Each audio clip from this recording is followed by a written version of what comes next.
नमस्कार। हिंदी कक्षा में आप सभी का स्वागत है। आज मैं 10वीं कक्षा के छात्रों के लिए उनका पहला पाठ बरसते बादल इस पाठ के बारे में पढ़ाना चाहता हूँ।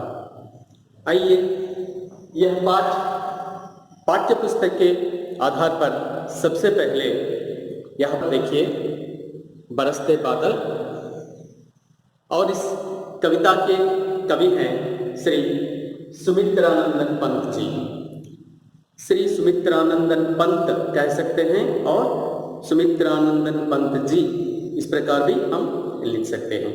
तो सबसे पहले देखिए इस पाठ के अंतर्गत हम प्रस्तावना कविता के बारे में पढ़ेंगे। इस पाठ के उद्देश्य क्या है, पाठ की विधा क्या है, विधा विशेष पढ़ते हैं, और कवि परिचय भी इस वीडियो में हम देख सकते हैं। इस पाठ का पहला वीडियो है, या इस वीडियो में हम भाग 1 पार्ट 1 है यह वीडियो। इस पर 2 वीडियो होते हैं। यह पहला वीडियो है बरसते बादल भाग 1 पार्ट 1 इसे कहते हैं। तो बरसते बादल पाठ का अर्थ क्या है? बरसते बादल कैसे बादल हैं? बरसते बादल हैं, बरसने वाले बादल हैं, वर्षा देने वाले बादल हैं। तो इस प्रकार बादल का अर्थ है मेघ। ये मेघ है, आकाश में गगन में मेघ होते हैं, ये हमें बारिश पानी देते हैं। तो इस प्रकार आजकल बारिश हो रही है सभी जगह। तो इस प्रकार ये बादल कैसे बादल हैं? बरसते बादल हैं। तो इस प्रकार बरसते बादल कविता के बारे में और इस कवि के बारे में हम सब अब चर्चा करेंगे। तो पहले यहाँ पर प्रस्तावना कविता के रूप में एक कविता दी गई है हमें। यहाँ पर देखिए उन्मुखीकरण कविता है ये, तो इसे अच्छी तरह से गा भी सकते हैं। आइए हम गाएंगे। क्या गाती हो किसे बुलाती, क्या गाती हो किसे बुलाती, बतला दो कोयल रानी। क्या गाती हो किसे बुलाती, बतला दो कोयल रानी। प्यासी धरती देख मांगती हो, प्यासी धरती देख मांगती हो, क्या मेघों से पानी, ए मेघों से पानी। क्या गाती हो किसे बुलाती, बतला दो कोयल रानी। इस प्रकार कविता में और इस कविता के द्वारा कवि अपने भावनाओं को व्यक्त किया है। कवि कोयल से इस प्रकार पूछ रहे हैं इस कविता के द्वारा, हे कोयल रानी क्या गाती हो, तुम किसे बुला रही हो, बतला दो कोयल रानी। प्यासी धरती देखकर तुम पानी मांग रही हो मेघों से, उन मेघों से तुम पानी मांग रही हो इस धरती के लिए। इस प्रकार बहुत अच्छे विचार यहाँ पर व्यक्त कर चुके हैं और इस प्रकार पूछ रहे हैं कवि। और कवि जो कविता हमारे लिए यहाँ पर दी है और उसकी चर्चा भी करनी चाहिए। मीठे गीत कौन गाती हैं? इस कविता के आधार पर यदि हम देखेंगे तो कवि ही गाते हैं, लेकिन मीठे गीत गाने वाले कौन हैं? पक्षियों में कोयल है, क्योंकि कवि ही पूछ रहे हैं, हे कोयल रानी तुम क्या गा रही हो, लेकिन गाने वाले पक्षी तो कोयल है, तो कविता लिखने वाले कवि हैं। तो मीठे गीत कौन गाती है? कोयल गाती है। कोयल किसके लिए पानी मांगती है? प्यासी धरती के लिए पानी मांगती है। धरती बहुत प्यासी है। The earth is very thirsty. पानी नहीं है पीने के लिए धरती में, तो धरती के लिए, तो इसीलिए धरती के लिए और कोयल पानी मेघों से मांग रही है।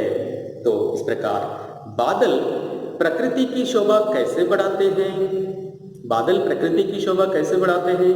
क्योंकि बादल हमें वर्षा देते हैं और वर्षा के कारण सारे प्रकृति में सभी जीव जंतुओं को, पशु पक्षियों को, पेड़ पौधों को पानी मिल जाता है और इसी पानी के कारण सारी प्रकृति हरियाली हो जाती है, पेड़ पौधे बढ़ जाते हैं, सारा वातावरण सस्य श्यामल बन जाता है, प्रकृति की सुंदरता बढ़ जाती है, फल फूल पेड़ पौधे रंग बिरंगे फूलों को देख सकते हैं, अनेक स्वाद वाले फलों को देख सकते हैं, नदियाँ बढ़ती हैं, नदियाँ बहती रहती हैं। इस प्रकार सारा वातावरण और सारी प्रकृति सौंदर्यमय बन जाती है।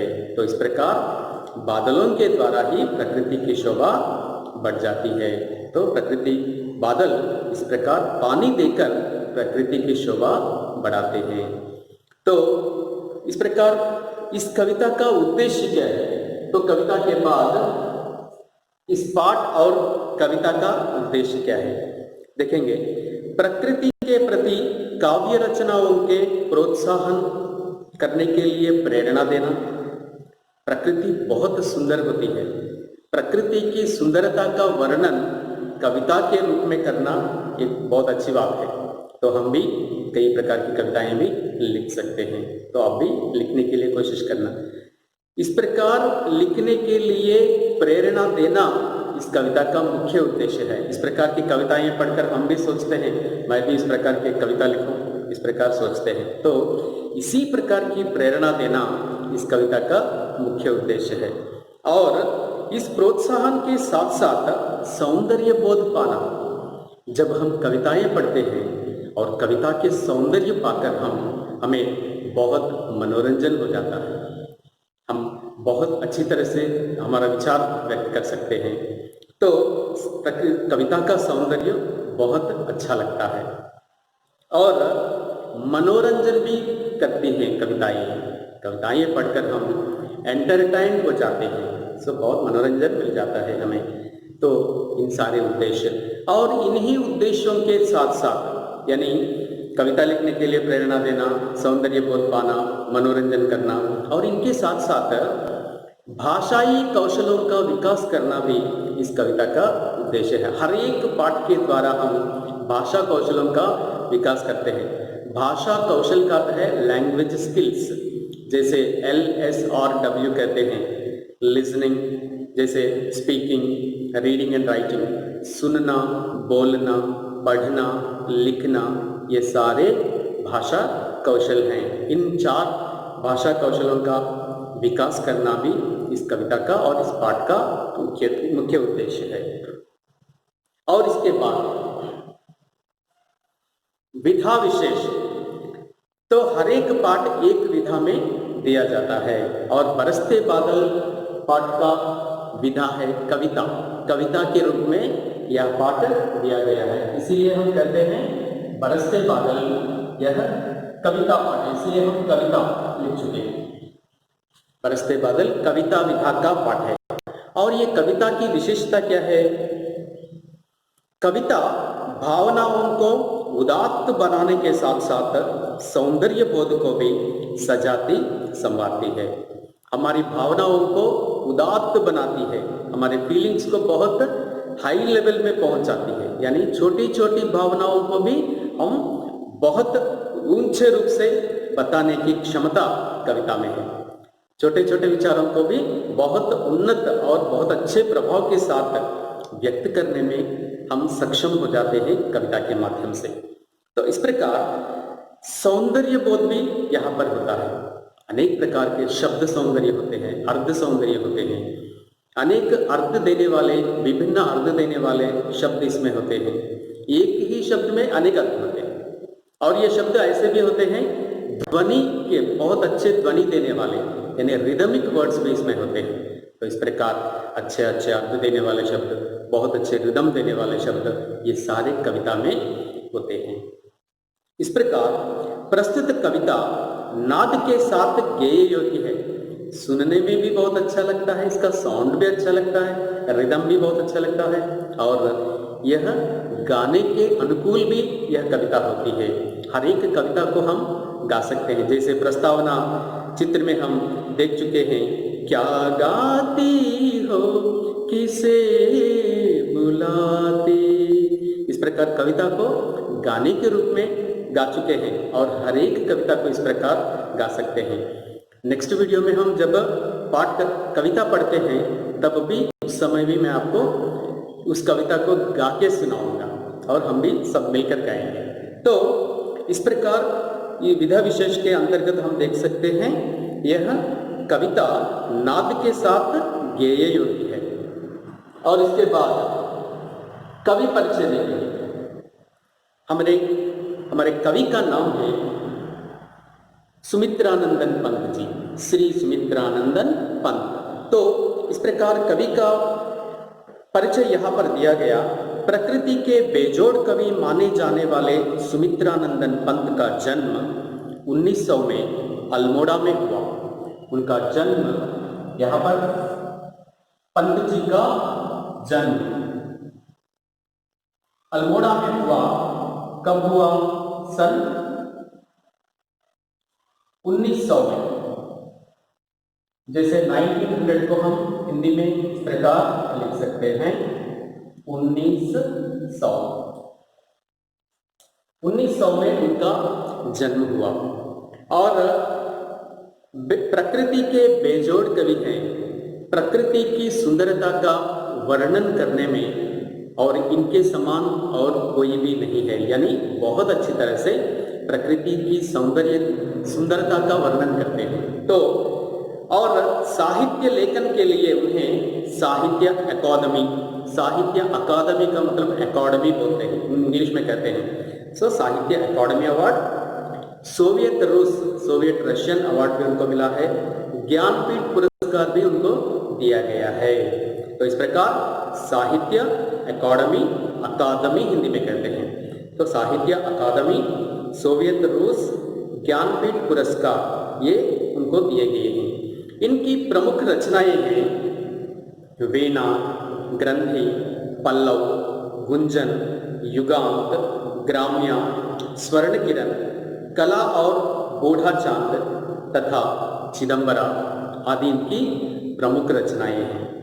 इन्हें चिदंबरा काव्य के लिए ज्ञानपीठ पुरस्कार से सम्मानित किया गया। चिदंबरा काव्य के लिए उनको ज्ञानपीठ पुरस्कार दिया गया है। और इनका निधन का अर्थ है मरण, मृत्यु। निधन कहते हैं निधन, मरण, मृत्यु एक ही अर्थ देने वाले शब्द हैं। तो इनका निधन कब हो गया? सन 1977।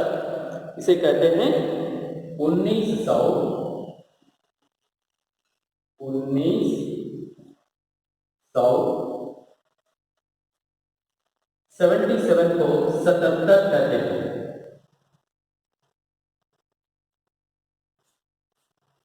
बोलने में तो हम 77 बोलते हैं, लेकिन 77 लिखने के लिए ऐसा लिखना चाहिए।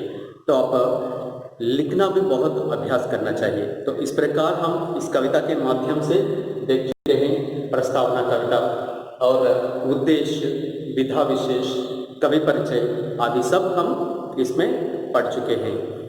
नेक्स्ट वीडियो में हम कविता किस प्रकार गाना चाहिए, कविता का अर्थ क्या है, और वह भी हम चर्चा करेंगे। तो इस वीडियो को आप बार बार देखिए। पाठ्य पुस्तक बार बार पढ़ने के लिए आप कोशिश कीजिएगा। जब हम पढ़ने का अभ्यास करते हैं तो अर्थ ग्रहण करना भी बहुत आसान हो जाता है। तो इसलिए आप बार बार पढ़िए, यह वीडियो बार बार देखिए। और अगले वीडियो में हम पार्ट 2 में देख सकते हैं कविता और उसका अर्थ। तब तक के लिए धन्यवाद।